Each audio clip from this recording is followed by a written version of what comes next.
I don't think that's why this decision has been taken in a hurry. I don't need to comment on whether they took it, when they took it, how they took it. Now they have taken it. We are happy they've taken it. Now this needs to be taken forward. Sir, प्रधानमंत्री बार बार ये कहते थे कि ये 4 जातियां होती हैं सिर्फ देश में।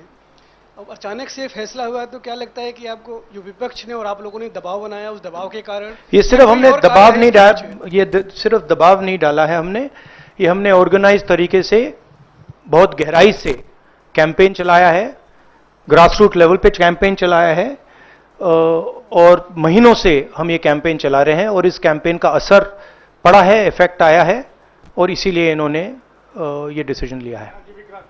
बट कास्ट सेंसस जो मैंने आपसे बोला, ये दरवाजा खोलने का तरीका है, उसके बाद रियल विकास का काम शुरू होगा। एक बार हमें इंफॉर्मेशन मिलेगी तो फिर हम उस इंफॉर्मेशन के बेसिस पे हम एक्शन ले पाएंगे। मैं आपको 2-3 उदाहरण देता हूं। तेलंगाना के कास्ट सेंसस में से इंफॉर्मेशन किस ग्रैन्युलैरिटी की आ रही है और किस टाइप की इंफॉर्मेशन आ रही है। तेलंगाना में जो कॉर्पोरेट स्ट्रक्चर है, CEOs, management team, senior management, ownership structure, उसमें आपको एक दलित नहीं मिलेगा, एक आदिवासी नहीं मिलेगा, एक पिछड़े वर्ग का व्यक्ति नहीं मिलेगा। मैं कह रहा हूं एक नहीं मिलेगा, मैं ये नहीं कह रहा हूं कि 1% नहीं मिलेगा, है ही नहीं। 90% of India is not represented there, first. Second, gig workers, जिनके लिए हमने तेलंगाना में और अब कर्नाटक में हम कानून बना रहे हैं। अगर आप गिग वर्कर्स की लिस्ट देखें, जिसको मैं मॉडर्न स्लेवरी कहता हूं, उसमें आपको सिर्फ ओबीसी, दलित और आदिवासी मिलेंगे। तो ये 2 स्ट्रीम्स बन रही हैं।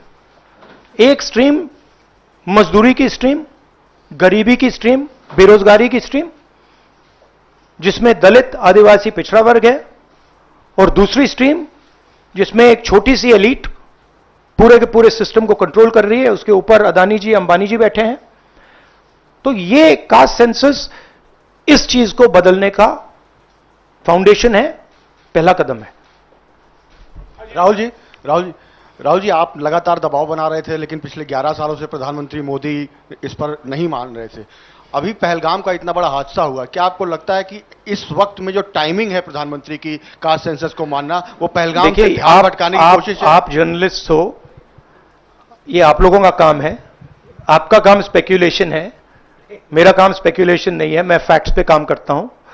तो आप स्पेक्यूलेट कीजिए, मैं इस पे स्पेक्यूलेट नहीं करूंगा, मेरे को स्पेक्यूलेट करने की जरूरत ही नहीं है। उन्होंने क्यों लिया, क्यों नहीं लिया, उसमें मुझे कोई इंटरेस्ट नहीं है। लिया, और ये बड़ा स्टेप है। मैं सिर्फ ये समझना चाहता हूं कि ये सेंसस कब होगा और ये किस प्रकार से सेंसस होगा, कौन से सवाल इसमें होंगे। क्योंकि आप कह सकते हो कि हमने सेंसस कर दिया और फिर रेलेवेंट सवाल आपने नहीं पूछे, तो फिर उसका कोई मतलब ही नहीं है। तो तेलंगाना में हमने बहुत गहराई से पब्लिक में जाकर कंसल्टेशन करके, लाखों लोगों से कंसल्टेशन करके हमने डिजाइन किया है। तो we want a people's census, we don't not want a bureaucrat census. Sir, आप पहले ही कहते थे कि एक्सरे है ये, तो एक्सरे के लिए सरकार राजी हो गई है। किस तरीके से एक्सरे हो? आप बार बार तेलंगाना मॉडल की बात कर रहे हैं, तो क्या तेलंगाना मॉडल अडॉप्ट होना चाहिए? किस तरीके से होना? नहीं, देखिए, तेलंगाना मॉडल में 2-3 प्रिंसिपल्स हैं। पहला प्रिंसिपल है कि बंद कमरे में 5-10 ब्यूरोक्रेट्स ने उसको नहीं डिजाइन किया, ठीक है? क्योंकि फ्रैंकली बोलूं तो जिन कम्युनिटीज की हम मदद करने की कोशिश कर रहे हैं, उनकी होल ब्यूरोक्रेसी में है ही नहीं। तो हम चाहते हैं मैस सेंसस, ओपन टेक्नोलॉजी का सेंसस, जहां हम स्टेक होल्डर से पूछें आपको एक्चुअली डिजाइन में आपकी क्या राय है, आप डिजाइन के बारे में क्या सोचते हो। यह तेलंगाना का first principle. Second principle Telangana में कि वी हैव सेट अप